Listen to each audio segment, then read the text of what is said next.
שמי אורן ספיר, האמת שאשתי המורה של הכיתה באנגלית שזאת קומה אחת למטה. אני מורה דרך והיסטוריון, ונתבקשתי לקחת אתכם למסע היסטורי, גיאוגרפי וספרותי בהיסטוריה של עם ישראל. במילים אחרות, אנחנו ננסה להקיף תקופה די ארוכה דרך הספרים שהם נותנים לנו. א', לא אקיף את כל הספרים שיצאו וכל הספרים שנכתבו. ב', אני ממש לא אתעסק בכל פרט ופרט, אלא לקבל איזושהי תמונה כללית של הספרים שהיום אנחנו גם משתמשים בהם, או לפחות בתוצאה שלהם. כשאין לכם מושג על מה אני מדבר, לא נותנים לי לדבר. עוצרים אותי, למרות שנשמע לא מנומס, עוצרים אותי וכאלה שאלות. איזה ספרים מדובר? אז בואו נתחיל מהיסוד הרחוק בהיסטוריה. בואו נתחיל עם אני עוסק רק בתורה שבעל פה, בואו נאמר את זה ככה, כלומר התנ"ך אני כרגע יוצא מהנחה שכבר עסקו בו ברמה כזאת או אחרת, וגם עוסקים בו תוך כדי לימודים. אני מתחיל מהמשנה. כן, המשנה אני אתן גם תאריכים. אחד התאריכים מהצפנים בתאריכים זה תאריכים מדויקים. זה כמעט בלתי אפשרי, אבל נעשה כאילו. אז בואו נתחיל שנייה אחת לפני המשנה. מה זה ג'? לא, שנייה אחת. היום אנחנו בה'. נכון? נכון, אז מה זה הג'? לא, זה היום. זה היום, נכון? אז מה זה ג'? 3 מה? 3,000. 3,000. ת', למד. אם לא תזכרו את התאריך הזה, באמת, אני לא חושב שתאריך זה דבר כבר חשוב, שזה שווה שנת 70 לספירה. זה חורבן הבית השני. בחורבן הבית השני המשנה עדיין לא ערוכה. מי ערך אותה? אם אתם יודעים מותר לומר, אם לא... רבי עקיבא? לא רבי עקיבא, עוד קצת הלאה. רבי יהודה הנשיא. באיזשהו שלב אני אצליח גם לעשות את זה תיאטרלי עם כל מיני צבעים. רבי יהודה הנשיא עורך את המשנה 150 שנים אחר כך. כלומר, סביב 220, שאז איך אנחנו מתרגמים, עם זה זה, איך אנחנו מתרגמים את זה לתאריך עברי. מסובך לאללה, זה ממש מעצבן. פשוט מאוד, תוסיפו 150 לג' אלפים ת' למד. נכון? כמה מסובך זה יכול להיות? אז זה ג' אלפים, אני לא אעשה את זה עם כל תאריך, תאמינו לי. ת' זה 800. אז אני צריך להוסיף את זה 150. אוקיי, ברור? כלומר זה ת' קוף. קוף זה עוד 100. זה ת' קוף פ'. למה לא משתמשים בתאריכים האלה כמעט אף פעם? כי אף אחד לא מצליח לזכור אותם. פשוט מאוד, כי אף אחד לא מצליח לזכור אותם. אבל מה לעשות? סביב 220 לספירה, רבי יהודה הנשיא שיושב בשתי ערים, בבית שערים ובית ציפורי. אז איפה זה על המפה שלי? הנה המפה של פחות יותר המזרח התיכון, כמו שאמרו לי, יש כמה איים שוויתרתי עליהם, אבל בסדר, סרדיניה וקורסיקה יוותרו לי על זה שלא שמתי אותם. אנחנו בעצם באזור הזה. קפריסין חשוב יותר, אבל לא נורא, אנחנו בערך באזור הזה. אזור של הגליל. צפון ישראל, בית שערים וציפורי, יושב לו רבי יהודה הנשיא ועורך את המשנה. מה זאת אומרת? מה זה לערוך את המשנה? יש לו מלא טיוטות. זה לא רק הרבה טיוטות. הוא אוסף, לא את שלו, הוא אוסף מאלה שקדמו לו. הוא אוסף את מה שהוא אמר ומה שהוא אמר ומה שהוא אמר. הוא מקבל לפעמים סלט. אז מה התפקיד של העורך? לארגן את זה בצורה מסודרת ולהחליט מה הוא לא מכניס. כמה הוא לא הכניס? המון. עד כדי כך שתלמיד שלו, שקראו לו רבי חייא, מכונה גם רבי חייא הגדול, בערך 50 שנים אחר כך, בערך, אל תתפסו אותי על המילה, כותב, או עורך את התוספתא. סליחה, אני צריך לכתוב כאן משנה. אז הוא עורך את התוספתא. מהי התוספתא? נספחים. זה לקחת את המשנה ולהלביש עליה המון נספחים. הערכות הן שיש בערך 60% הבדל בין המשנה לתוספתא. אבל זה אומר שיש בערך 40% אותו דבר. כלומר זה לקח את המשנה, כל מה שהוא לא שם, כמו שרבי יהודה הנשיא החליט שלא צריך להכניס, אני דוחף פנימה. מזה אנחנו מקבלים המון סיפורים, המון תיאורים שרבי יהודה הנשיא החליט שלא צריך. אחת התופעות הגדולות של המשנה, וגם של התוספתא, אבל המשנה יותר, זה שיש שם מעבר מסיפור שממנו אני לומד הלכה. אני אתן לכם דוגמה, אני לא יודע אם כבר למדתם את זה, אבל לא נורא. מסופר לנו בפרק הראשון של מסכת ברכות, המסכת הראשונה במשנה, על זה שתפילת ערבית היא רשות. ואז יש שם סיפור על מישהו שבכל זאת התפלל ערבית, ושואלים אותו למה הוא עשה את זה. אחר כך פסקו שהיא חובה, ונשים את זה בצד. במילים אחרות, דרך סיפור אני לומד את ההלכה. ואז הם עוברים למצב הרבה יותר מתוחכם, שנותנים לי, במקום סיפור, רק מסכמים לי מה ההלכה, במקום לספר לי את כל הסיפור שהוביל אותי להלכה. איפה אני אקבל את רוב הסיפורים? אבל זה בעצם נותן לי את ההתחלה. מכאן אני מדלג 150 שנה בכיף, כמעט, מגיע לשנת 400 לספירה. בואו נעשה עוד תרגום אחד או שניים כדי שנשחק עם זה, זה יוצא ד' אלפים. מכאן כבר מתחיל להיגמר לי. בשנת 240 הגעתי ל-4,000. אז אני עכשיו 160 שנים אחר כך, כלומר זה ד' אלפים, קוף, סמך. אם לא תזכרו, כמו שאמרתי, לא כזה חשוב. מה שקורה, נכנסתי לצבע הכחול, עוברים לירוק. מה שקורה, כותבים לנו, מתחילים לערוך לנו את התלמוד, שעיקרי התלמוד הירושלמי. איפה הוא נערך? לא בירושלים, זה אני מבטיח לכם. למה לא? ירושלים אז? לא, היא לא חרבה, אבל היא פשוט לא בשלטון יהודי. בכלל, האמת ארץ ישראל כמעט ולא בשלטון יהודי, אבל אין בה קהילה יהודית בירושלים. רוב הקהילה היהודית של ארץ ישראל באותה תקופה עדיין באותו גליל, באותו אזור שבו רבי יהודה ורבי חייא עבדו ופעלו. איפה רוב היהודים בעולם אז? יש בבבל קהילה ענקית. איפה עוד? כל מקום שתזרקו את הטוש על הלוח. כל מקום שתזרקו את הטוש על הלוח. פשוט ככה. יש באיטליה, ויש ביוון, ויש בטורקיה, ויש במצרים, ויש בתימן. יש כמעט איפה שתרצו טוב. הגזמתי, בספרד עדיין אין, ובאנגליה עדיין אין. אבל במילים אחרות יש קהילות יהודית בכל מקום. אז זה שערכו לי את התלמוד הירושלמי, ועוד רגע גם יערכו לי את התלמוד הבבלי, ויש הבדל עצום ביניהם. מה ההבדל העצום ביניהם? הלכות בארץ והלכות בחו"ל. אוקיי, זה מה שדנו בארץ, זה מה שדנו בחו"ל. מה המשמעותי היום בעולם? בבלי. הבבלי. למה? כי ככה הכריעו. ככה הכריעו, השאלה היא למה הכריעו ככה. למה זה תפס? רוב העם לא היה בארץ.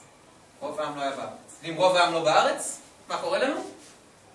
הכוח של בבל, שאני צריך לצייר לכם אותו כאן, פחות או יותר זה בעיראק, זה אי שם, הכוח של בבל הוא כוח מאוד מאוד גדול, והלימוד שהיה שם היה לימוד הרבה יותר מאורגן, כך שבסוף מה שאני מתכוון זה שהתלמוד הבבלי מובן יותר מהתלמוד הירושלמי. אבל מה ההבדלים ביניהם? מה ההבדלים ביניהם? הם לא מקיפים את אותו סדר גודל חומר. קודם כל התלמוד הירושלמי, מבחינת כמות החומר שיש בו יותר קטן, הם לא מקיפים את אותם נושאים, כלומר יש דברים שיש בירושלמי ואין בבבלי, והפוך. ובנוסף מה שקורה זה שהתלמידים שערכו את תלמוד הבבלי, אם אתם רוצים תאריך סביב שנת 500, פחות או יותר, נפסד עליכם קצת אבל לא נורא, אז מה שקורה זה שהם העמידו את התלמידים הבאים. ואז מה קורה? כולם ממשיכים רק עם זה. מי למד את זה? פחות אנשים. פחות מוכר. תוצאה נוספת היא שפשוט פחות מתייחסים אליו. היום, שעוסקים הרבה יותר בתלמוד הירושלמי מאשר בכל הדורות אי פעם בעם ישראל, מנסים ללמוד מזה באמת איך חיו בארץ ישראל, שזה היה שונה מאוד מאיך חיו בבבל. אני אתן לכם סתם דוגמה ממש חמודה מהמשנה. המשנה אומרת, אני הזכרתי שדה למישהו, ואז בתנאים מופיע שהסוחר מקבל מים מהמעיין שלי. נתתי לו שדה, כדי להשקות את השדה, הוא צריך מים. המשנה שואלת, מה קרה אם חרב המעיין? מה זאת אומרת חרב המעיין? התייבש, הפסיקו מים. מה קורה? הרי הוא שכר ממני את הזכות להשתמש בשדה, שכלול בזה זכות של מים. זו תופעה ארץ ישראלית לכל דבר. כל יומיים חרב מעיין בארץ ישראל. וכל שבועיים נולד חדש בערך, אני קצת מגזים. אבל בחורף ובקיץ, שנים גשומות ושנים שנות בצורת, זה קורה כל הזמן. בבבל אין מעיינות. בתלמוד הבבלי, כשהם קוראים את המשנה הזאת, הם שואלים, על מה המשנה מדברת? האמת, הם לא ידעו על מה המשנה מדברת, כי הם לא ראו מעיין בחייהם. ממה הם חיים? מהפרת והחידקל. אומרים, רגע, חרב המעיין, אם הם מתרגמים לשלהם, זו מכת מדינה, זה לא רק אתה נפגעת. זה כל העיר אין לה מה לשתות. זה אסון טבע, זה אסון לאומי, זה לא פגיעה קטנה באיזה מישהו מסכן. כלומר, העולם בו הם חיים משתקף היטב בתלמודים הללו. אז זה בעצם המצב שלנו. רוב העם היהודי מתחיל ללמוד בעקבות תלמידי האורחים של התלמוד הבבלי, ואני מגיע אל התקופה הבאה, שהיא התקופה שבה הסיפור מתחיל להסתבך. כן, כמובן, אין בעיה. אורן. אורן, אתה מוכן להסביר לי בעצם אולי בשיחה? אין בעיה. מה זה משנה, מה זה תלמוד, מה זה בכל דבר? אז אין לי שום בעיה. המשנה, התוספתא והתלמודים יושבים על אותו סדר. סדר שהחליט עליו רבי יהודה הנשיא בערך בשנת 220 לספירה, שהוא מחלק את כל עולם ההלכה לכמה גופים. זה מחולק ל6 סדרים, אני שוב לתת על זה מילה רגע, 6 סדרים, אחר כך אני אמחק את האמצע.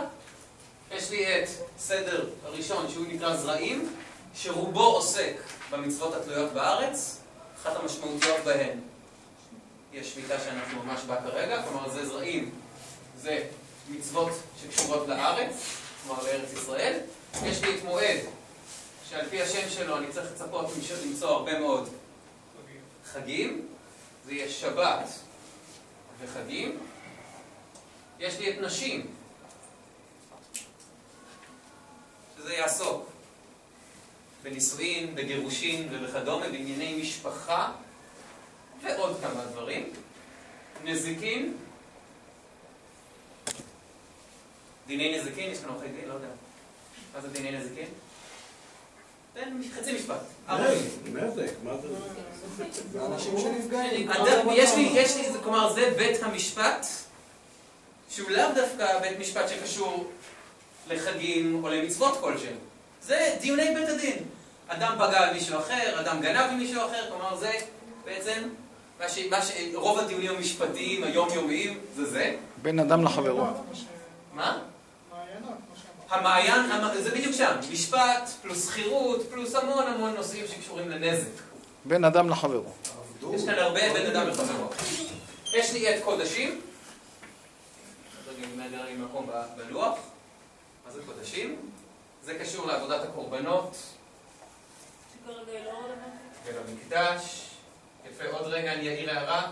נחזור להערה שלך, עוד רגע. ואחרון, טהרות. אני מקווה שאתם רואים למרות שזה נמוך. מה זה טהרות? טומאה וטהרה. שבעצם, גם זה, אם אני אכנס למה שאת כרגע אמרת, קצת פחות רלוונטי בימינו. ולכן באופן טבעי מה קרה? לדוגמה, התלמוד הירושלמי, שחי בארץ ישראל, זה יהיה מאוד מאוד מאוד חשוב לו. כי זו השאלה שכל יום מישהו ניגש לרב לשאול.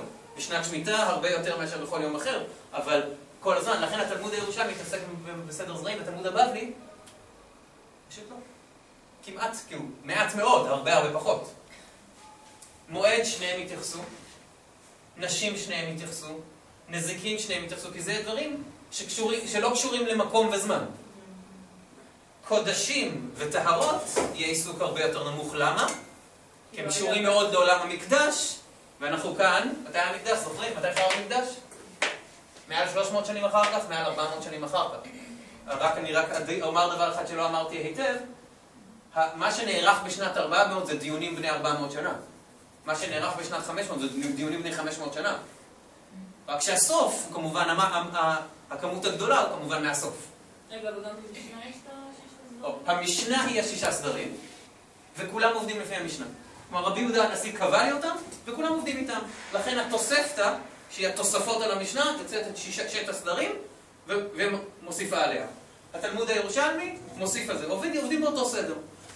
זה הסדר שהרבה מאוד מהפסיקות ההלכתיות יעבדו לפיו בעצם בכל הדורות.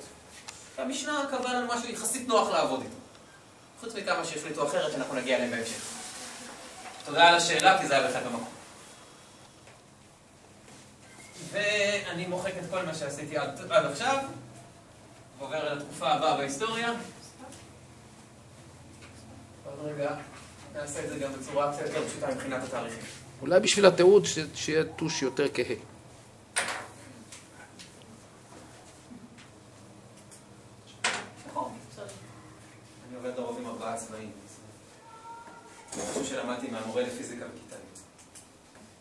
הפסקתי את פיזיקה באותה שנה, אבל לפחות את זה לא. אנחנו עוברים לתקופת הגאונים. מי הם הגאונים? התואר גאון הוא התואר של ראש הישיבה. כמה ישיבות יש היום בארץ? אין סוף. כמה ישיבות היו לפני 1400 שנה? היו 4 בכל העולם. אבל זה בגלל שההגדרה שלנו של ישיבה וההגדרה שלהם של ישיבה פשוטות ההגדרה. ישיבה אז היה המקום בו למדו כל גדולי החכמים. והיו מאות בתי מדרש. כל חכם בכפר שלו, בעיר שלו, בשכונה שלו, היה לו בית מדרש. אז היו רק 4 ישיבות. כדי להפוך להיות חכם מוסמך שינהיג קהילה, צריך להגיע מהישיבות האלה. הבעיה הייתה ש3 מהישיבות היו בבבל, ו1 בארץ ישראל. עכשיו אתם זוכרים מה אמרתי קודם על התלמוד הבבלי והתלמוד הירושלמי? אתם רואים שבעצם הנפח של יוצאי הבבלי פשוט בהגדרה יותר גדולים. כל ראש ישיבה ייקרא גאון. יהיו גם תלמידים בישיבה, אז יש לי את הגאון שהוא הראש. התלמיד ייקרא חבר הרבה פעמים. אותו חבר, אחרי שלמד X שנים וגדל בתורה, יחליט יום אחד שהוא עובר דירה. במקום אליו הוא הגיע, הוא הרבה פעמים יקים בית מדרש. או יהיה שותף בהקמת בית מדרש. ובעצם יפיץ את התורה של מי? של הישיבה, ממנה הוא יצא. באיזשהו שלב, סתם בשביל הקוריוז, כל 3 הישיבות היו באותה עיר. כולם היו בבגדד. המאות שאני מדבר עליהן, בעצם המאה השביעית עד ה-11, מבחינה היסטורית. מאות. עכשיו, כבר אמרתי לכם קודם שרוב העם היהודי הרי לא גר רק בבבל או בארץ ישראל. אז בואו נניח שאני גר כאן, ביוון. ולמדתי, אני יודע. אבל נתקלתי בשאלה שאין לי מושג מה לעשות איתה. מה אני עושה? אני שולח שאלה, לרוב לבבל, עיתים נדירות לארץ ישראל, והדבר הזה נקרא שוט. כלומר, שאלות ותשובות. איך עברתי לירוק? אני לא יודע, סליחה, עוד רגע, אז אני אתחלף. זה בסדר. שאלות ותשובות. אבל, כדי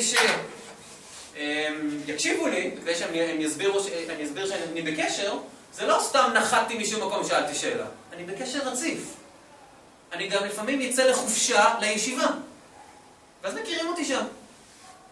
וכששואלים שאלות, לרוב לא שואלים שאלה אחת, אלא אוספים כמה שאלות במקצת הזמן, עוגדים את זה יחד עם איזשהו שליח שיוצא לטיול, שולחים ככה, וכך נוצר קשר כל הזמן בין הישיבות לבין הקהילות. אז בואו נמציא עוד כמה קהילות. הקהילה הזאת גם שולחת, וגם הקהילה הזאת שולחת, וגם הקהילה הזאת שולחת, וכמובן עוד.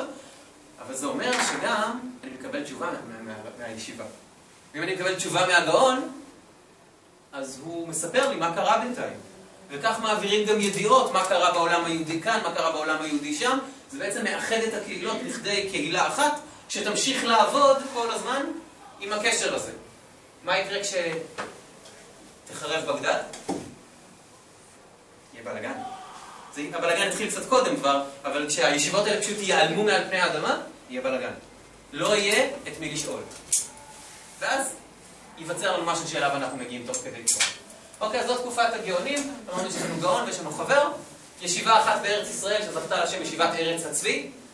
ארץ הצבי זה אחד הכינויים של ארץ ישראל. היא עזבה את ארץ ישראל באיזשהו שלב. היא עברה ללבנון בכלל. ואז היא פשוט נעלמה. פשוט באיזשהו שלב נעלמת. היא התפרקה, כבר לא היה לה כל כך כוח, כבר לא היה לה הרבה תלמידים והיא נעלמה.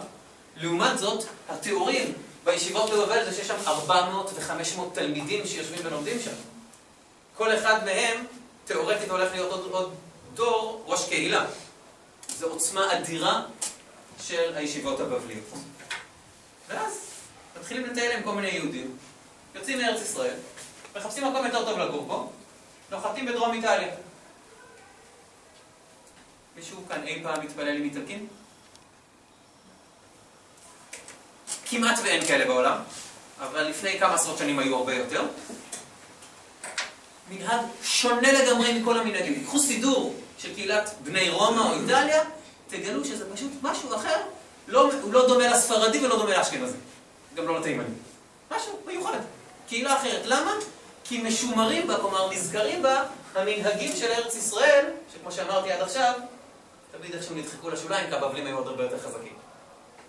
בעצם מה שקיבלתי עכשיו, זה שיש לי שרידים של הצורה הזאת האשכנזית, הארץ ישראלית, שטיפסה אל תוך איטליה, ובאיזשהו טיפסה אל שוויץ ואל גרמניה ואל צרפת. שזה בעצם אתה אומר העדה האשכנזית. לא, זה לא. בעדה האשכנזית, שפוסקת כמו התלמוד הבבלי, יש זיכרונות של צורת החיים וצורת התפילה הארץ ישראלית. זיכרונות, זה דברים מאוד מאוד קטנים. אצל הספרדים, היהדות הספרדית הייתה מאז ומתמיד קשורה דווקא לבבל. למרות שדווקא מבחינת המרחק זה יותר רחוק, ולכן היהדות הספרדית, סתם יש הרבה פחות זיכרונות כאלה. גם אצל האשכנזים לא נשאר עוד, אבל יש קצת. אז בעצם אני כבר מתקדם אל סוף התקופה של הגאונים, ואני מגיע אל כמה דמויות. דמות אחת שישבה כאן, טוניס של היום, מקום בשם קיירוואן, אל תזכרו את השם, לא נורא. שם ישב אדם בשם רך. יודעים למה קוראים לו ככה? זה ראשי תיבות של השם שלו. רבינו חננאל.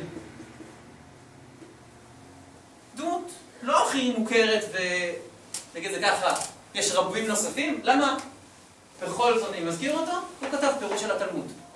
הוא לוקח את התלמוד הבבלי, ועל בסיסו כותב פירוש. כלומר, על בסיס מי הוא עובד? על בסיס התלמוד, שיושב על בסיס המשנה, שזה הסידור של רבי יהודה הנשיא. אני כרגע סביב שנת 1000.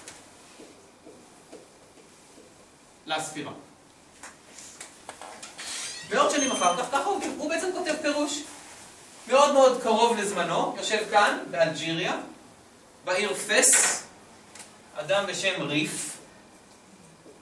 אם ככה קוראים לו, אז כנראה זה ראשי תיבות של השם שלו, נכון? זה רבי יצחק אלפסי. הוא מהעיר פס. אחיינו על, מה זה על בערבית? הידיעה. זה פסי, בחור מפס. זו רבי יצחק אלפסי. מה הוא עשה? הוא לקח את התלמוד הבבלי, וראה שיש שם המון סיפורים, והמון דברים שהם לאו דווקא הלכתיים. הוא אמר, אני יודע איך התלמידים חיים, ואני יודע שהם לא יזכרו הכל. מה אני רוצה שהם יזכרו? את ההלכות. מה הוא עשה? הוא עשה קיצור תלמוד בבלי. רק שהוא בעצם עשה, כתב ספר הלכה, שמלקט את כל ההלכות מתוך התלמוד הבבלי, שוב לפי אותו סדר. הוא לא מוותר על הסדר הקיים. הוא עובד לפי הסדר הזה, ובעצם כותב ספר הלכה מאוד מאוד חשוב. אנחנו היום לא משתמשים בו כל כך, אנחנו משתמשים בתוצאה שלו. אבל הוא ספר מאוד מאוד חשוב.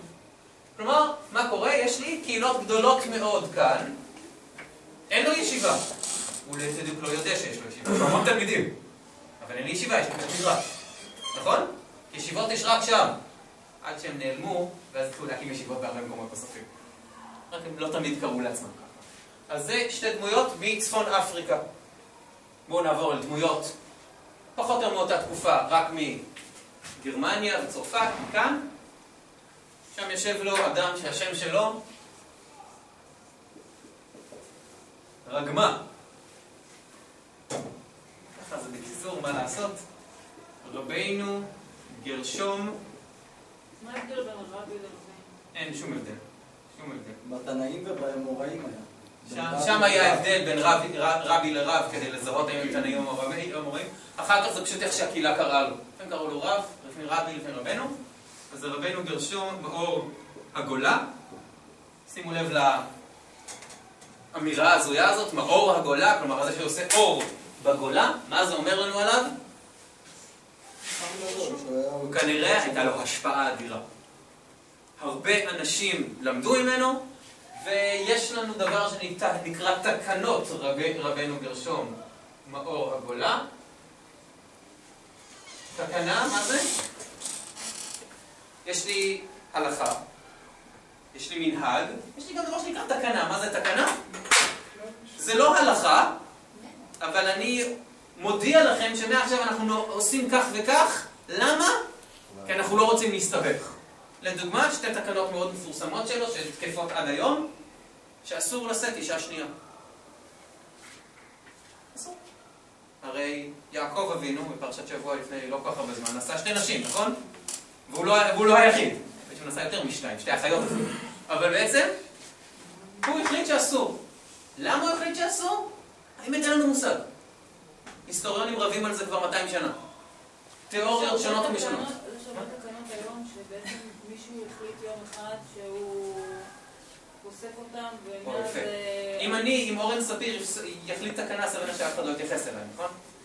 אבל אם רבנו גרשום מאור הגולה עשה את זה, מכיוון שהייתה לו השפעה מאוד גדולה והיה לו פשוט עוצמה גדולה, אז קיבלו אותה ולא יומן 1000 שנים אחר כך עדיין אנחנו מקיימים או פועלים לפי התקנות האלה. התקנה נוספת שלו דרך אגב, שאסור לגרש אישה בלי אישור שלה. שימו לב ששתי התקנות האלה קשורות יחד. כך טענו עליו. גם אסור לפתוח מכתבים של מישהו אחר. יש עוד שאסור לפתוח מכתבים של אנשים אחרים, יש לו הרבה מאוד תקנות, זו רשימה מאוד ארוכה של תקנות שמיוחסות לרבנו גרשום מאור הגולה. דרך אגב, גם התלמידים שלו החזיקו את זה מאוד מאוד חזק. הם פשוט אמרו, אם אסור לשאת אישה שנייה, מה יעשה אדם? שנמאס לו מאשתו. לא רוצה לשאת אישה שנייה. יעיף אותה, נכון, יתגרש, ויישא אישה שנייה. אז הוא עשה תיקון, עדכון לחוק, אמר, גם אסור לגרש אישה ללא רשותה. גם הוא כותב פירושים ותוספות, לא קורא לזה תוספות, זו מילה נכונה, סליחה, פירושים לתלמוד ועובד לפי הסדר של התלמוד הבבלי. למרות שהוא, זוכרים? אשכנזי. וזוכרים שיש שורשים ארץ ישראלים באשכנז. אבל מה לעשות? התלמוד הבבלי פשוט היה יותר מסודר וניצח בקרב. סליחה? כולם מתייחסים אליו. אז מתי זה מתחיל להיקרא הלכה ולא תקנה? לא, הלכות קיימות כל הזמן. יש לי הלכה שהיא על בסיס המשנה והתלמוד. תקנה זה משהו שאתה לא יכול למצוא את הבסיס שלו בקלות שם. זה משהו שהחברה אז ראתה שאנחנו לא מצליחים להסתדר בלי תוספת לחוק, לזה אנחנו נקרא לרוב תקנה. מה? לא, יש הסבר היסטורי או הסבר גיאוגרפי או הסבר חברתי. זה לאו דווקא, זה מופיע לי בגמרא במסכת קידושין, זה לא מופיע. זאת תקנה שלו כי הוא מבין, זה לא רק הוא כמובן, אם הוא היה מחליט על זה לבד, כמו שאמרתי, צריך הרבה מאוד כוח כדי שיקבלו את זה, זה קבוצה גדולה של רבנים שהבינה שיש להם בעיה חברתית. הבעיה החברתית הזאת אני רק יכול לתקן אותה, או למנוע אותה, בעזרת זה שאני מחליט עכשיו שמשהו שהיה מותר הלכתית אני אוסר אותו. ולכן אנחנו נקרא לזה תקנה. זה רבנו גרשום מאור הגולה. בדור לאחריו, דמות מאוד מאוד מוכרת. אם אני יכול לקום, לא נורא. רש"י, שזה מכונה רבי שלמה יצחקי, שכאן היצחקי זה בעצם השם של אבא שלו. זה רבי שלמה בן יצחק, זה השם האמיתי שלו. רבי שלמה בן יצחק. הוא למד, הוא צרפתי, שלמד בגרמניה וחזר לצרפת. כי מרכז הלימוד באותה תקופה היה בגרמניה. הוא יצא לשם לשנים ארוכות, למד אצל כמה וכמה מורים, חזר והפך להיות מנהיג קהילות צרפת. ומה הוא עושה? פירוש רש"י. פירוש רש"י. למה הוא מוכר? כי פירוש רש"י. מה שהכי מדהים זה שהוא התחיל דבר מיוחד. הרי עד עכשיו מה סיפרתי לכם? ספרי ההלכה, הפסיקה, השאלות והתשובות, על בסיס התלמוד. הוא מתחיל לכתוב בצורה מסודרת פירוש על התנ"ך. התנ"ך. מה קורה כשאני כותב פירוש על התנ"ך? לפעמים אני נעזר במשנה התלמוד, לפעמים אני נעזר בכל מיני דברים אחרים. יש דבר שנקרא מדרשים. מה הם מדרשים? הם פירושים של החכמים על התנ"ך. אז הוא מתחיל לערוך פירוש מסודר על התנ"ך כולו. התלמידים שלו יעשו את זה עוד יותר ממנו. רק כדי שתבינו כמה... מה? שנייה, זה דיון, יש מחלוקת הלכתית על איך כותבים, באיזה סדר שמים את פרשיות התפילין. ורבנו תם. כן, רק שרבנו תם היה נכד שלו, ורבנו תם לא התווכח עם סבא שלו, כי כמעט לא הכיר את סבא שלו. לא. זה מנהג אחר של איך מסדרים את פרשיות התפילין. אבל אתה צודק, היום אנחנו קוראים להם פרשיות רש"י ורבנו תם, כי הם שתי הדמויות שדנות בהלכה הזאת. אני לא אתייחס לנושא הזה, סליחה, אתם לא יודעים, אתם לא מבינים בזה, אבל בעצם מה שרש"י עושה, הוא מחליט שמותר ללמוד את התורה, את התנ"ך, ומן הראוי לעזור לאנשים לעשות את זה. הרי אם אני עכשיו אפתח ספר תורה, אני אבין הכל? לא. במיוחד אם עברית היא לא שפת אם שלי, שאז הופכת עוד יותר מסובך, נכון? והלוואי שאני מבין עברית באמת. מה הוא עשה בין השאר? יש אצלו אלפי מילים בצרפתית עתיקה. פשוט אמר, בפירוש שלו, מילה זו בתורה, או בתלמוד, אותו דבר, בלעז, אומר לנו מהי. הוא מתרגם לחבר'ה שגרו לידו, מה זה בצרפתית? צרפתית עתיקה, היום צרפתים לא הבינו מילה מה שכותב. צרפתית עתיקה היא בת 1000 שנה בערך, אבל בעצם בצורה הזאת הוא מאפשר לנו ללמוד גם את התנ"ך כמו שהוא. ובבית המדרש של רש"י היו לא מעט מורים, רבנים, שכתבו עוד ועוד ועוד פירושים על התנ"ך. גם היום יש המון כאלה. רש"י היה אחת מנקודות ההתחלה החשובות של כתיבת פירושים. ושוב כבר מיליתי לקרוא בלוח, אז אנחנו עוברים הלאה. אני עדיין באשכנז, סליחה.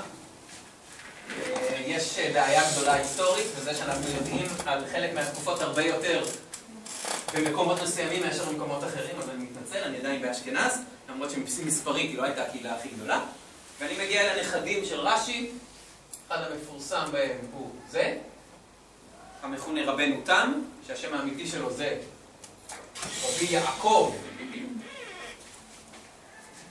בן מאיר, המכונה תם. למה הוא מכונה תם? זה חידון לפרשת השבוע שלפני בערך חודש. על יעקב אבינו נאמר שהוא איש תם יושב אוהלים. אז כדי, איך קראו לאותו רבי יעקב בן מאיר? איך קראו לו? קראו לו רבנו תם. אז זה בשמו המוכר כרבנו תם. מה הוא עשה? הוא היה מראשי הכותבים של התוספות. מה הם התוספות? אנחנו עדיין תקועים על בסיס התלמוד הבבלי. הרי רש"י, הסבא, כבר התחיל לכתוב פירושים.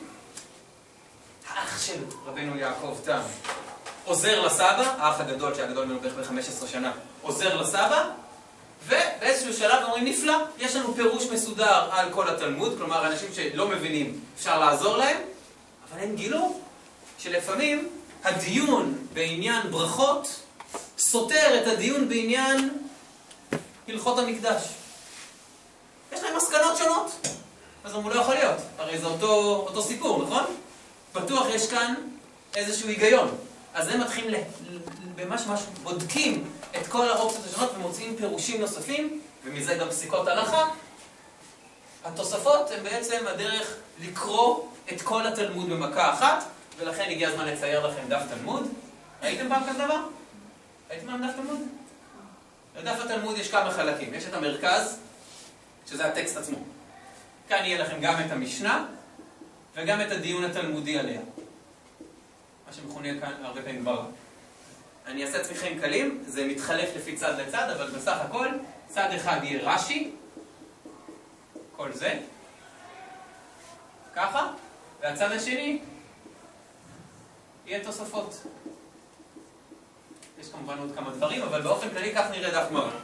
בעצם היום, כך הוא מודפס, לרוב גם בפונט שונה, כדי שיהיה קל לנו להבין. זה הטקסט עצמו, וזה הפירוש של רש"י עליו, וזה הפירוש של תוספות עליו. הפירוש של רש"י לרוב יש 2 מילים, שורה פירוש. 2 מילים, שורה וחצי פירוש. תוספות, יכול להיות 2 בדף. 2 עניינים שמוסקים בהם, זה יכול להיות ארוך, זה יכול להיות עשרות שורות עם דיון מאוד מאוד מתוחכם, וכך עד היום מדפיסים את התלמוד על בסיס צורת העבודה הזאת. זה התוספות. התוספות או התוספי, או אנשי התוספות זה 200 שנה. זה עשרות אנשים שכותבים וכותבים וכותבים וכותבים, ובעצם מתחילים לפתח את הספרייה היהודית של אשכנז, שתשפיע עוד רגע תראו עד לאן. זה לא התוספתא של... זה לא התוספתא, כן, אחת הבעיות הגדולות היא שהשם כמעט אותו דבר. זה התוספתא, זה התוספות על המשנה. ואיפה הם נמצאים? מספרים נפרדים לגמרי, אין שום קשר ביניהם. והתוספות, לרוב גם הוגים את זה, תוספות, זה בעצם חכמי אשכנז של המאות, מגיע לכם לדעת, מאות 12 ו-13 בהיסטוריה, עד שמתחילות הבעיות באשכנז. עוד רגע אני אספר לכם מה זה הבעיות באשכנז. וכך אני מגיע אל בעצם צורה חדשה ללמוד. צורה חדשה ללמוד, אם אתם תבדקו את ההיסטוריה של ימי הביניים, מתי הקימו את האוניברסיטה הראשונה?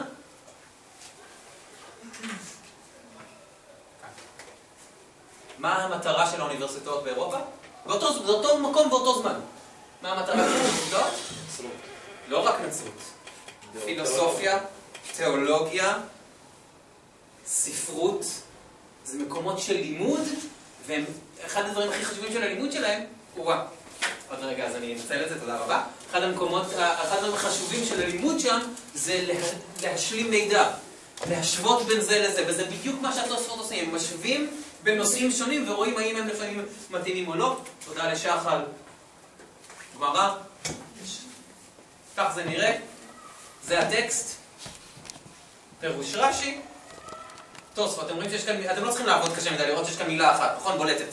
כל כזה זה נושא. אצל רש"י כל שורה, ופחות לפעמים זה נושא. כי הוא עובד ישר עם הטקסט. אתה קורא, יש לך בעיה? אוקיי, בסדר, בא. כאן הוא מפתח דיון הרבה יותר נרחב, ולכן כמובן צריך יותר מקום. אז זה רש"י, תוספות והטקסט עצמו. שימו לב, ספציפית, כאן יש קצת פחות דפים כאלה, אם אני זוכר נכון, אבל יש לפעמים, יש דפים שהם פשוט, אני לא מוצא כזה עכשיו, ותראו כמה דיון יש עליהם. דווקא הבאת לי סנהדרין, תביא לי בבבת רק שהכל מלא, אוקיי. טקסט, תראו כמה הפירוש לפעמים ארוך. לפעמים יש ככה טקסט. זה גם קורה. אני אנצל את זה רגע אחד שקיבלתי גם את הדבר הנפלא הזה. בהדפסות של הגמרא, חוץ מהתלמוד, רש"י ותוספות, יש גם מאחורה המון פירושים נוספים. בין השאר את הריף. זוכרים שהזכרתי אותו? רבי יצחק אלפסי? בין השאר גם יש את הריף. שזה הקיצור גמרא. הנה, זה הקיצור גמרא. כל הסיפורים הוא מוריד, הרבה מאוד מהדיונים הוא מוריד, משאיר אותנו עם הרבה מאוד שורות תחתונות. אתם מעוניינים תוך כדי ואחר כך לעיין. וגם על זה יש פירוש רש"י ותוספות. על זה, זה לא באמת פירוש רש"י, זה פירוש של מישהו אחר שקוראים לו רש"י, הוא לא באמת רש"י, זה לא. עכשיו אני מגיע לאחד האירועים הכי קשים שקשורים ליהדות אשכנז, ובעצם לזה שיש שינוי בשטח, וזה שבשנה הזאת היה גירוש. אם לא שמעתם עליו אף פעם, זה לגיטימי, 5,000 יהודים סך הכל גורשו, בקטנה, לא מפריע לאף אחד. גירוש יהדות אנגליה. המלך האנגלי, לא חשוב למה, לא חשוב בדיוק באיזה הקשר, מחליט, אין יהודים יותר על אדמת אנגליה. כל 5,000 יהודים כנראה שגרו פחות או יותר הערכה על אדמת אנגליה, תופסים את הרגליים ונעלמים. לא יכולים להישאר. במרוצת 104 השנים הבאות זה יקרה עוד 5 פעמים. בצרפת. לפעמים דרך אגב 3 פעמים באותה עיר. כלומר, אם ב-1306 וגם ב-1322 גירשו את היהודים מפריז, כנראה באמצע הם חזרו, נכון? מה לעשות? אבל זה בעצם אומר שהתרבות של האזור, של גרמניה, צרפת ואנגליה, תרבות מאוד מאוד ניידת. בוקר אחד קם המלך, מחליט, נמאס לי, תעוף. היהודים התרגלו לזה. הזוי, התרגלו לזה. פשוט מאוד, בסדר, אז נעבור דירה. ממש ככה. שנייה, עוד מעט נגיע לטראומה הגדולה. בתוך כל הבלגן הזה יוצא לו רבי מאיר בן ברוך, שהוא מכונה מהר"ם, שזה, שימו לב איך כבר התארים הכי מתוחכמים, מורנו, הרב, רבי מאיר. היום זה קצת יותר נפוץ לתת הרבה מאוד תארים. אז כשנתנו כזה תואר, זה כי הוא היה כמעט כמו רבנו גרשום מאור הגולה. הוא היה הגדול מכולם, הוא מת ב-1293 בכלא. גם הוא מת בכלא, הוא ניסה לברוח מגרמניה ולעלות לארץ ישראל, לשליט המקומי לא התלהב מהרעיון, ופשוט הוא עצר אותו, הכניס אותו לכלא, שם הוא נשאר עד מותו, היו לא מעט ניסיונות לשחרר אותו. הוא לא הסכים, נכון? מה? הוא לא הסכים, נכון? שלפדו אותו? זה הוא? או שזה... לא יודעים האם הוא הסכים או לא. אה. כנראה שהשליט ביקש סכום עתק, והקהילה אמרה אנחנו מוכנים לאסוף את זה, ויש דיון, היום היסטוריונים שואלים, האם הוא הסכים שיפדו אותו בסכום עתק, או אמר, יש גבול לכמה משלמים, אני מעדיף להיתקע בכלא, ושהקהילה תישאר בחיים, בגלל שלא ייגמר לה כסף. מ-1290 עד גירוש ספרד זה תמיד היה בגלל כסף, כי היהודים היו אנשים שמממנים... דווקא בגירוש ספרד זה לא היה באמת בגלל כסף. גירוש ספרד זה הכי הרבה בגלל כסף. עוד רגע אני אספר לך על גירוש ספרד, אל תדאג, נגיע לשם. מה שקורה זה שמהר"ם הזה השאיר לנו בערך 1,000, יכול להיות שיותר, שוטים. זוכרים את השאלות והתשובות? זו כמות עצומה. מאות תשובות בכל מה שתרצו. מהלכות הלוואה ונזיקין ושכירות, דרך גירושין ונישואין ומשפחה, המון דברים, והרבה מאוד מהאנשים שחיו בסביבתו עזבו את עזבו את אשכנז, חלקם עלו לארץ, הגיעו לעכו, הגיעו לירושלים, ואחד התלמידים שלו, כשהרב שלו נעצר ואחר כך נפטר בכלא, אחד התלמידים שלו אמר, אני במדינה המשוגעת הזאת לא נשאר רגע אחד נפטר, תפס את הרגליים מגרמניה וברח לספרד. ספרד זה אחלה מקום. עד כמה אחלה מקום, אתם יודעים? ספרד זה פשוט מקום נפלא, שקט שם, אף אחד לא מגרש שם את היהודים, אין שום בעיה. השנה היא שוב 1293, לאיש הזה קוראים ראש, שזה רבינו אשר, ורבנו אשר לוקח את התוספות, זוכרים? מביא אותם לספרד. וכך כולם לומדים את התוספות. הבן שלו הוא דמות מאוד חשובה, קוראים לו רבי יעקב בעל הטורים. למה? כי הוא אחד הראשונים שהחליט לכתוב את ההלכה האחרת. אחד הראשונים שהחליט לכתוב את כל התלמוד, במקום ב6 סדרים, ב4 טורים. מה עם 4 טורים? הגיע הזמן למחוק קצת. אז אני עובר הלאה. יש לנו את יורה דעה, חושן משפט, אבן העזר ואורח חיים. בואו נתחיל מלמטה. מה זה אורח חיים? רגע, זה כאילו במקום 6 סדרים. במקום 6 סדרי משנה, הוא כותב את זה ב4 טורים. 4 חלקים. הוא לא היה הראשון שעשה את זה, היה מישהו לפניו. עוד מעט נגיע אליו. פשוט אני עובד לפי הסדר הגיאוגרפי כרגע. אורח חיים זה יום-יום. כמה אני נמצא תפילות, שבת, מה שאני עושה ביום-יום שלי. חושן משפט, סליחה שאני מדלג, זה פשוט קל יותר. חושן משפט זה כל דיני הנזיקין, זה כל ענייני בית המשפט. עכשיו אחד החלקים המסובכים זה להצליח להבין בדיוק מה החלוקה כאן בין שניהם, בכוונה השארתי את זה לסוף. לצורך העניין נאמר שכאן זה יותר ענייני משפחה. יש לך הגדרה טובה לזה? אחד הדברים הכי מסובכים להגדיר, מה קורה שם? מאוד מסובך. גרים. מה? יש שם גם גרים, אתה צודק. אבל אתה מסכים איתי שזה סימנים בערך. מסובך. מאוד מסובך להגדיר, אבל מה? זה לא באמת שונות. לא, יש שם כשרות, שחיטה. זה לא מעט נושאים, אבל יודעים מה? כשרות זה אחד החשובים שם. נשים את כשרות כאחד. אולי הדברים שעוסקים לא בטומאה וטהרה במובן של זה, אלא בטהרת העם, בטהרת האכילה, טהרת אהבתי. מעכשיו יש לי הגדרה. עד היום לא מצאתי הגדרה אף פעם ליורה דעה. אוקיי? אז זה מה שעושה רבנו יעקב בעל. הוא כותב את זה איפה? בספרד. הוא טהרת החיים. לא יודע. הוא כותב את זה בספרד. ז'אנר חדש של כתיבה שישפיע עלינו מאוד, נגיע לזה. יפה מאוד. ספרד אז בכיבוש מתחת האסלאם, נכון? ספרד אז חצי. חצי צפוני נוצרי, חצי דרומי מוסלמי. הוא נכנס לאזור הנוצרי. הוא מכיר נוצרים באירופה, להיכנס לאזור המוסלמי היה מסובך. אבל המוסלמים היו יותר הומניים. מה? הם היו קצת יותר הומניים. מי? המוסלמים, לא? כן, עד הסיפור שאני אגיע אליו עוד רגע. עכשיו אנחנו עוברים לספרד. בספרד יש המון חכמים, את רובם אני לא אזכיר, בין השאר כי הזמן יהרוג אותי, אבל אני מגיע בעיקר אל 2 מאוד חשובים. אני כבר כותב אותם, כי השמות שלהם מאוד דומים. זה רבי משה בן מימון, המכונה מימונידס, וזה רבי משה בן נחמן, המכונה ספרדית נחמנידס, רק כדי לסבך את החיים. הוא חי, אני אתן לכם את השנים כי זה קל, כי אנחנו יודעים אותן. והוא חי בערך מ-1200 עד 1270. כלומר, הוא נולד בערך כשהוא נפטר. אוקיי? אני מתחיל עם הראשון, עם הרמב"ם, או הרמב"ם, כמו שהרבה פעמים קוראים לו, כדי לנסות להבדיל, זה רמב"ם ורמב"ן. הרבה פעמים ככה אנשים ינסו להבדיל ביניהם. הוא נולד בקורדובה, בספרד המוסלמית. ואז כשהוא היה ילד, וסביב גיל הבר מצווה שלו, השנה היא 1147, מגיעים מה שנקרא, עברתי שוב לירוק, האל-מוואחידון. מי הם האל-מוואחידון? מאיזה מילה זה מגיע? אחד. הם גוף מוסלמי מאוד מאוד קיצוני שנולד באלג'יריה, שפשוט הגיע למסקנה שהמוסלמים חופרים, הם מאמינים ביותר מדי אלים. כלומר, בתוך האסלאם יש כפירה. למה יש בתוך האסלאם כפירה?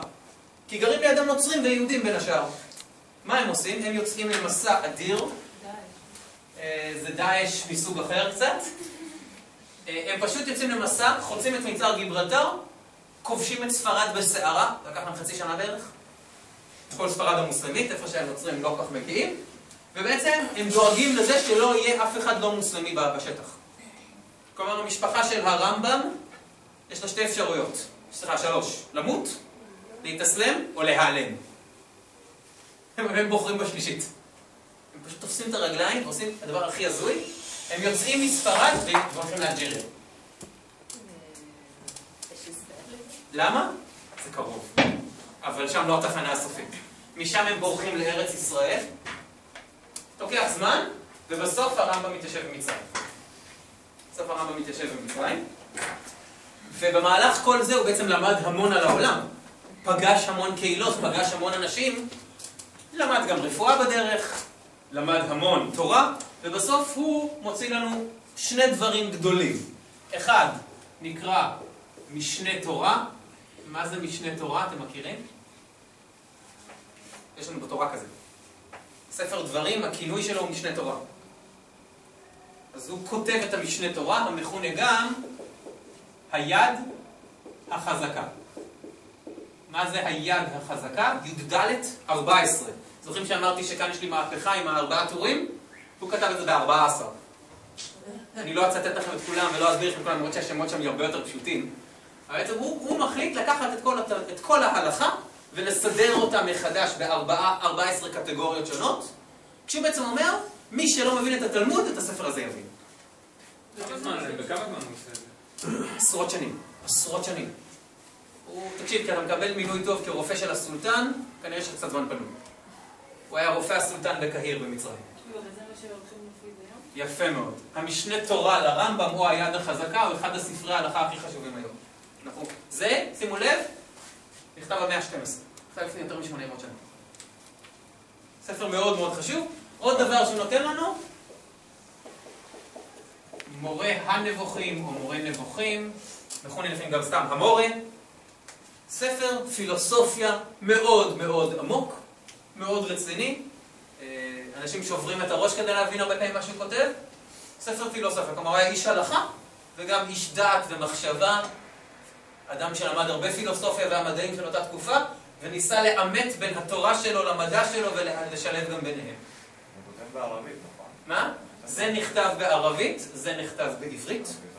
משנה תורה נכתב בעברית, המורה נבוכים, כמו גם כמעט כל התשובות שהוא שלח, וזה מאות תשובות, נכתבו בערבית. למה בערבית? לנבוכים. כולם מבינים.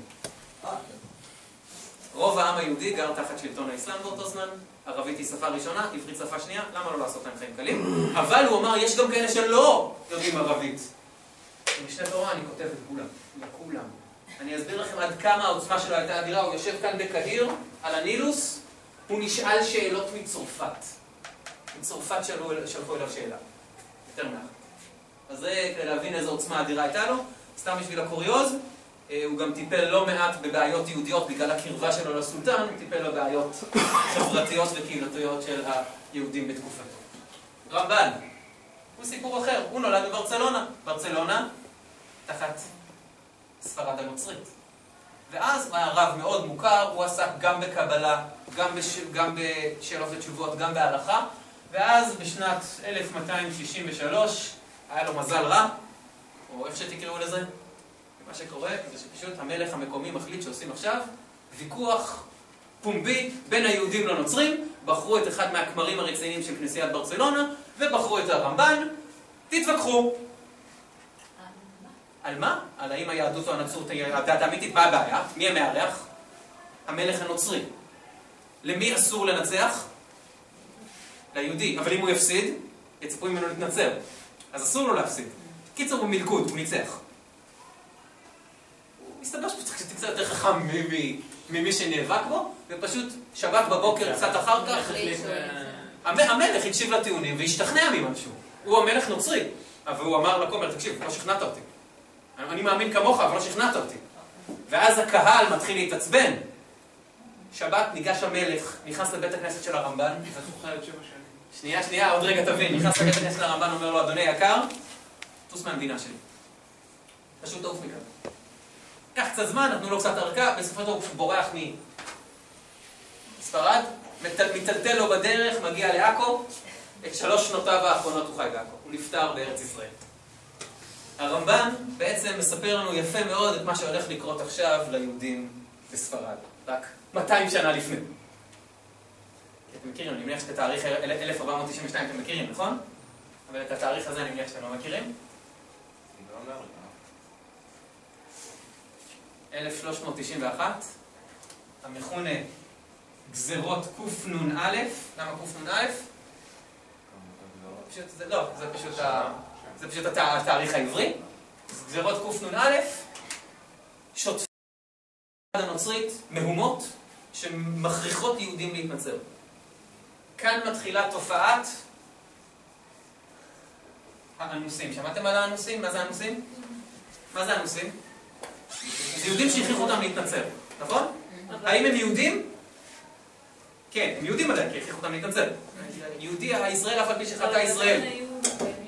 או חלקם קיימו מצוות בסתר, חלקם לא. מה הייתה הבעיה? שנניח שבחור בשם יעקב התנצר, אבל אח שלו שקוראים לו יצחק לא התנצר. הם עדיין גרים, שכנים, עדיין גרים באותו בית, באותו בניין, באותה חצר. ובמרוצת כל השנים הבאות, הרבה מאוד ממה שהעולם של אותו זמן נקרא הנוצרים החדשים, שאנחנו הרבה קוראים להם אנוסים,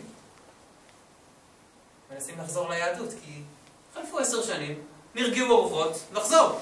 בעולם הנוצרי כזה דבר זה, כפירה. כי מי שהתנצר לא יכול לחזור לדתו הקודמת. כמה יהודים היו שם? מה? כמה יהודים היו שם? סביב 500,000. הרבה, זה הרבה, אפילו הרבה מאוד. מה שבעצם אומר לנו, שכל 100 השנים הבאות עד 1492, שזה רייש נון ב', אם אתם רוצים את התאריך, זה בעצם גירוש ספרד המפורסם. למה על גירוש אנגליה ועל גירוש צרפת לא שמעתם, אבל גירוש ספרד כן שמעתם? 2 סיבות. א', יותר אנשים, ב', זו הייתה טראומה. יהודי ספרד לא ידעו מה זה גירוש. יהודי אשכנז, כמו שאמרתי, זה קרה להם כל יומיים. התרגלו פשוט. זה לא הטריד אותם. הם היו בטראומה, כי תמיד הם חיו בשקט ובשלווה עם השכנים, ופתאום מתרגש עליהם זה ונוחת עליהם זה, פשוט לא ידעו מאיפה זה בא להם. ובעצם מה שקורה זה שבמרוצת 100 השנים הללו יש המון לחץ של האינקוויזיציה, בעיקר ב-20 השנים האחרונות, להפריד בין היהודים לבין הנוצרים החדשים. הסיבה לגירוש ספרד היא כלכלית, זה נכון, אבל היא מאוד דתית. כלומר, המטרה הייתה לדאוג לזה שהנוצרים יישארו נוצרים והיהודים שלא יהיו כאן. עכשיו, שימו לב לשתי תופעות. כמה יהודים היו אז? בערך 500,000. בערך 300,000, עוד 0, עזבו. בערך 200,000 נשארו. בתור נוצרים, או בתור כאילו נוצרים, או בתור משהו באמצע. לכן היום, בספרד, בערך 20% מהאוכלוסייה טוענת שיש להם שורשים יהודים. יש כאלה שמתגיירים גם. כן. שהם לא יודעים מה היה. אחד כזה גר אצלי בבית בשנה האחרונה בערך. מאומץ אצלנו, התגייר לפני, היה בבית אלי לפני 3 שבועות. אז יש המון אנשים כאלה בספרד, המון. לא יאומן כמה. אבל, שימו לב מה קרה, הרוב עזבו, נכון? דרך אגב, גם מהאלה ומהצאצאים שלהם הרבה מאוד יעזבו עם הזמן. יחפשו מקום קצת יותר נעים. אבל אלה עוזבים, לאן הם עוזבים? אז עוד דבר חמוד קרה ב-1492, באמת 2 דברים קרו ב-1492. א', המפורסם, גילוי, אמריקה, נכון? אז פתאום מכאן יש לאן לברוח מערבה. מערבה. לא רק מזרחה בעצם יהודי ספרד יגיעו לכל מקום, 300,000 איש על אוניות, לכל מקום שרק תעלו על הדעת. אבל בנוסף קרה עוד משהו, וזה שסיימו את הרקונקיסטה, כלומר הכוחות הנוצריים סיימו את כיבוש ספרד, זה לקח להם 350 שנה בסך הכל. אין יותר מוסלמים על אדמת ספרד, אין יותר מדינה מוסלמית על אדמת ספרד, ובעצם מה שקורה זה שעכשיו אין לאן לברוח בתוך השטח הקרוב. חוץ לפורטוגל, שזה לא רלוונטי, כי 4 שנים אחר כך גם משם מעיפו את היהודים. וגם לאיטליה זה כבר לא רלוונטי, תוך כמה שנים גם משם מעיפים את היהודים. אז לאן מגיעים? מגיעים הרבה לצפון אפריקה, מגיעים הרבה לארץ ישראל ולטורקיה וליוון, ולכן מה שיקרה זה שאיפה יש היום ספרדים? בכל מקום, נכון? עד כדי כך שהעיראקים כועסים שקוראים להם ספרדים, כי בעצם עדות המזרח. כי בעצם הספרדים השתלטו על כל הקהילות. הם באו בכמות מאוד מאוד גדולה, עם הפסיקה הספרדית שלהם, ועם החיים, ועם אורח החיים, ואפילו עם השפה, הלדינו, שהיא משחק של העברית והספרדית, שיגיעו לכל מקום. היו לי שכנים מטורקיה שדיברו לדינו. לפני שנתיים, שכנים מטורקיה שדיברו לדינו. פשוט ככה. יאללה, את הדקות האחרונות שלנו צריכים להתקדם. עוד דבר אחד מאוד מאוד מאוד חשוב קרה במאה ה-15, הומצא אחת ההמצאות הכי חשובות, הדפוס. אני רק כותב לי כאן בצד משנה תורה כי זה חשוב, עוד רגע אתם תבינו למה. הומצא הדפוס. מה התוצאה של הדפוס? מה ההבדל בין הספר הזה לאיך שהוא היה לפני שהיה דפוס? כתב יד. כמה זמן לוקח לכתוב כתב יד? המון, לכן הוא מאוד יקר, ולכן הוא מאוד נדיר. להדפיס זה לא זול, אבל יותר זול. ולכן מה קורה? אני יכול לקחת ספר שעד עכשיו היה קיים בקהילה שלנו בשני עותקים בכתב יד, להדפיס עכשיו 50 עותקים. ולכל בית כמעט יהיה עכשיו את הספר. מה יקרה אם עשיתי טעות בהעתקת 2 מילים? הסתבכו מאוד, נכון? בעצם מה שיקרה, הדפוס הפיץ את התורה לכל פינה, וגם הפיץ בה לא מעט טעויות. לא מעט טעויות, ואני ממש לא מגזים. אפילו הרבה.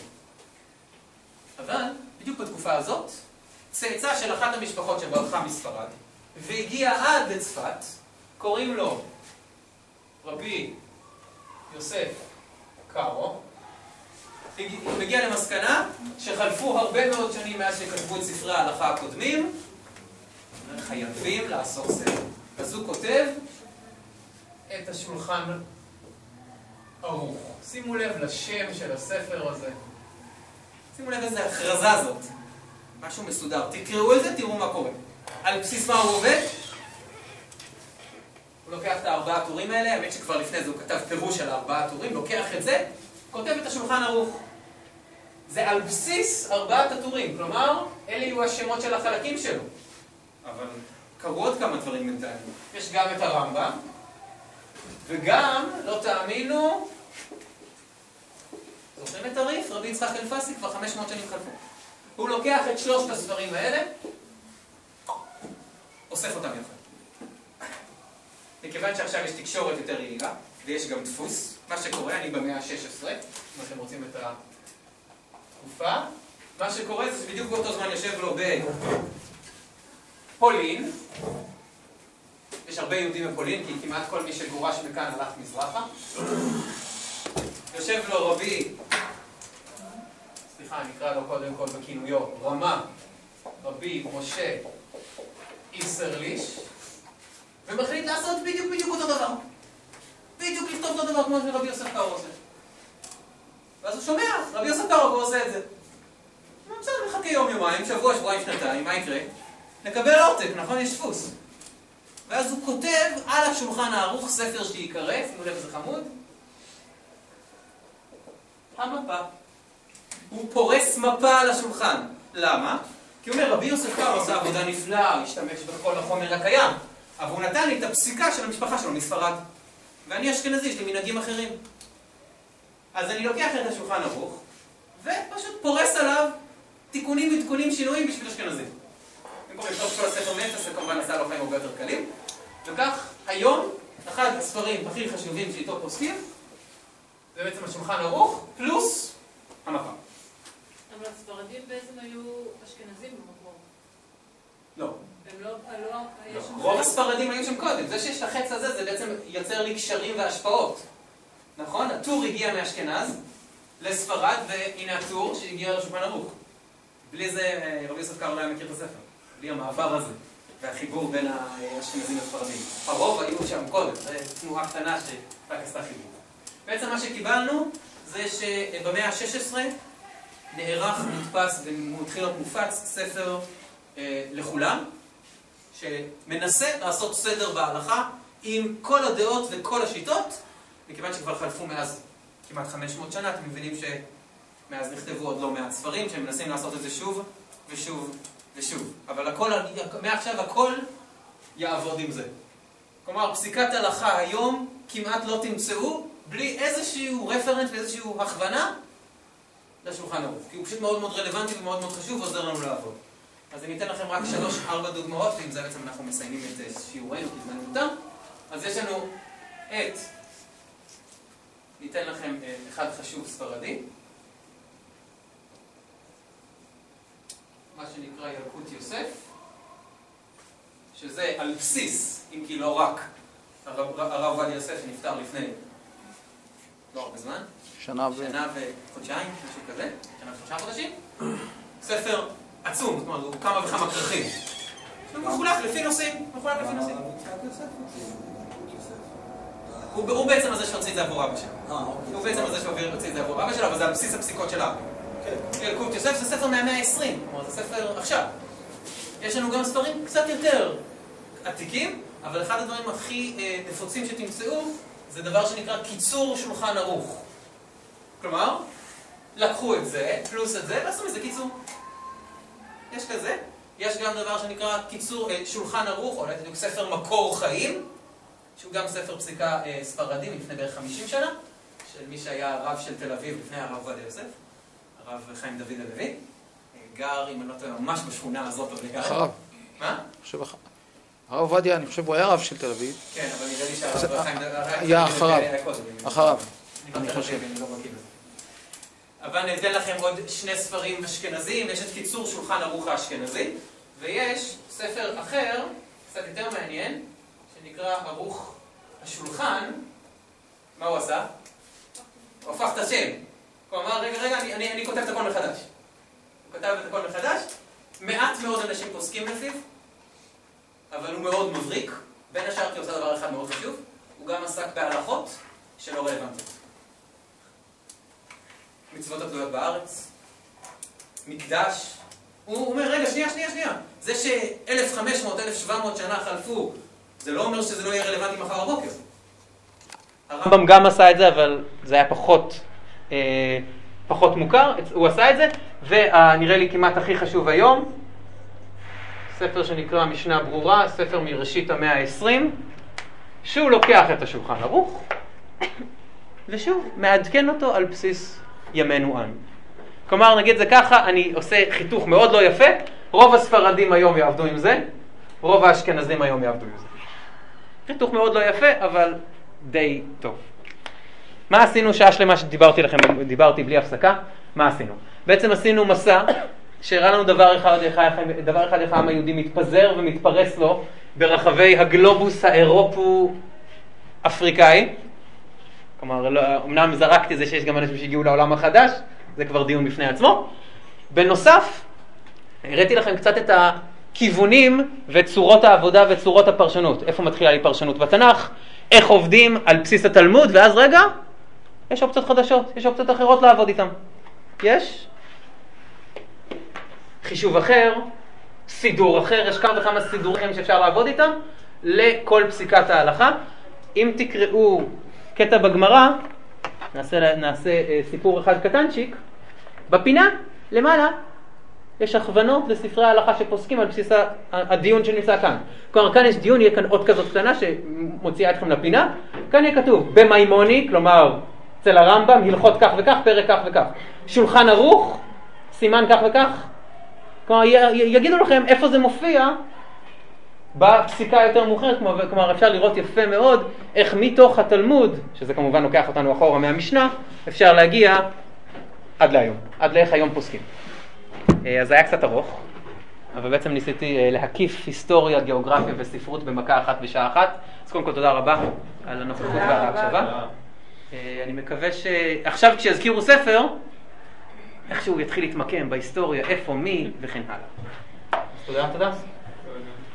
מה שעושים תמיד בסוף השיעור זה שמוחקים את הלוח, כדי להשאיר את זה יפה למורה שבא אחריי, נכון?